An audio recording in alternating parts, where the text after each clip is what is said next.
कांग्रेस को कंफर्टेबली सरकार बनाने की स्थिति में आना चाहिए। 125 से ऊपर सीट आना चाहिए। जो हम दूसरे लोगों से बातचीत कर रहे हैं, जो एक्टिविस्ट लोगों से या अलग अलग जगह से जहां मेरा बातचीत हो रहा है, उससे यही माहौल दिख रहा है। कैसे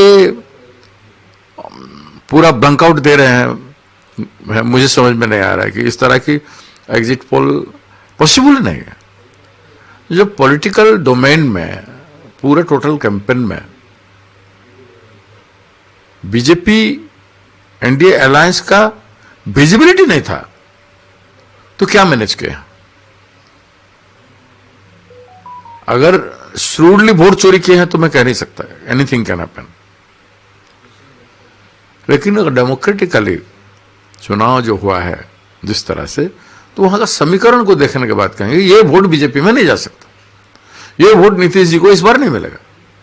मैं ये आर्गुमेंट दे रहा हूं, बाकी काउंटिंग में क्लियर हो जाएगा।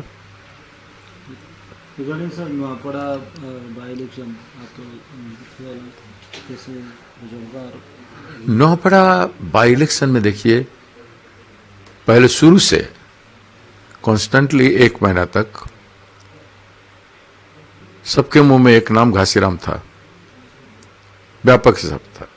और कांग्रेस पार्टी ने ट्राइबल कम्युनिटी को सम्मान देके उनको डिस्ट्रिक्ट प्रेसिडेंट फिर से बनाया और कैंडिडेट भी पहले डिक्लेयर किया।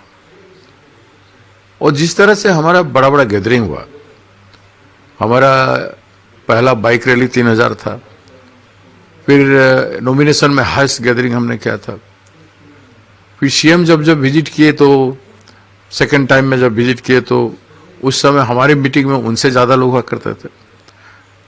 और सीएम की मीटिंग में सब्सिक्वेंटली जो भीड़ और जो गैदरिंग सीएम और बीजेडी के मीटिंग में, बीजेडी सुप्रीमो को विजिट में जो गैदरिंग देखा, उससे पूरा वेस्टर्न उड़ीसा से सैकड़ों बस चला गया था। और वो क्राउड था, हमारा क्राउड ऑर्गेनिक था। हमारा पंचायत में जो क्राउड हुआ था 700, 800, 1000 लोगों का मीटिंग पंचायत लेवल पे, जोन लेवल में हमारा बड़ा बड़ा मीटिंग हुआ करता था। हमने कॉन्सेंट्रेट कर दिया, जब दोनों पार्टी मैदान में आए, सड़क पर नोआपड़ा, खड़िया रोड, कुमना हेडक्वार्टर में नजर आए, तब हमारा एक्टिविटी पंचायत शिफ्टेड हो गया, जो आप लोग उसको हाईलाइट नहीं कर पाए। हमारा कंसंट्रेशन बूथ और पंचायत को चला गया। जहां हमारा 2 लोग 3 लोग थे बूथ में, हमारा वहां पर 10 से लेकर के 50 लोग तक हमारा कैडर बन गया। हर पंचायत टीम में हमारा 30-40 लोग मॉनिटर कर रहे थे। जो ग्राउंड वर्क में हम शिफ्ट कर दिया 10-15 दिन, उस समय हम विजिबिलिटी में नहीं रहे। फिर जब 4-5 रोज पहले जब पैसा बीजेडी और बीजेपी बांटना शुरू किया, तो उसको देख के और उनका गाड़ी मूवमेंट, व्हीकल मूवमेंट, बाहर के लोगों का मूवमेंट को देख के आप लोगों ने चला है कि बीजेपी ग्राफ बढ़ रहा है या बीजेडी ग्राफ बढ़ रहा है, ये चला है। लेकिन वो ऑर्गेनिक वोट नहीं था, वो बाहर के लोगों का था। और वोटर साइलेंस हो गया, क्योंकि पैसा बढ़ रहा था, वोटर साइलेंस हो गया। हमने देखा लास्ट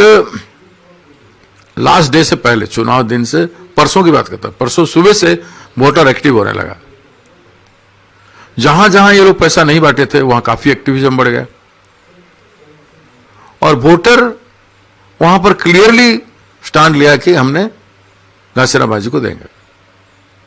वोटर पूरा ठीक स्वरूप पे, खास करके tribal voter, total SC voter और 10% ओबीसी वोटर। जो कॉन्स्टिट्यूशन और सामाजिक न्याय की लड़ाई हमने लड़ा, वहां पे भी शुरू किया 5 न्याय की। हम तो नैरेटिव पहले से दे दिया था कि 5 न्याय करना है, सामाजिक न्याय, नारी न्याय, चाषी न्याय और श्रमिक न्याय और बेरोजगार युवकों का न्याय। और इसके लिए एक न्याय चाहिए, घासीराम भाई जी को न्याय दीजिए। ये उससे हमने शुरू किया था। तो आखिर में जनता